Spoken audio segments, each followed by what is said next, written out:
വാൽപ്പാറയിൽ കാട്ടാന ആക്രമണത്തിൽ വിദേശയാത്രികന് ദാരുണാന്ത്യം. ജർമ്മൻ സ്വദേശിയായ മൈക്കിളാണ് മരിച്ചത്. 76 വയസ്സായിരുന്നു.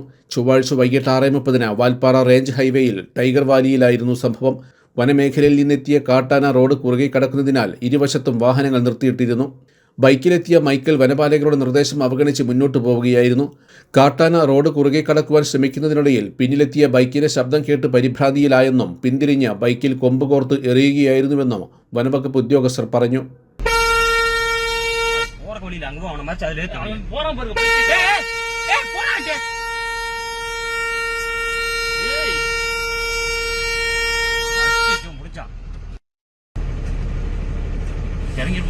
இறங்க முடியாது, பள்ளம் ரொம்ப பெரிய பள்ளம். ஐயா மழை வச்சா போய் அவன் எந்திரிக்கலாம். இல்லடா மாதாடா, அந்த பைத்தியம் பண்ண நின்று வராது. போறக்கு வழியில் அங்கிட்டு போனா இல்ல இங்கிட்டு தான் வரணும். അതിൽ ഇറങ്ങിയിരിക്കും മേലെ. ബൈക്കിൽ നിന്ന് വീണ മൈക്കിൾ ഓടി രക്ഷപ്പെടുവാൻ ശ്രമിച്ചുവെങ്കിലും വീണ്ടും കാട്ടാനയുടെ പിടിയിലകപ്പെട്ടു. വനപാലകർ പടക്കം പൊട്ടിച്ച് ആനയെ വിരട്ടി ഓടിച്ച ശേഷമാണ് പരിക്കേറ്റ മൈക്കിളിനെ റോഡിൽ നിന്നും മാറ്റിയത്. ഉടൻ തന്നെ ആശുപത്രിയിൽ ചികിത്സയ്ക്കായി എത്തിച്ചുവെങ്കിലും രാത്രിയോടെ മരണപ്പെടുകയായിരുന്നു. News desk Media Vision. Where India's best steel windows and doors factory is located?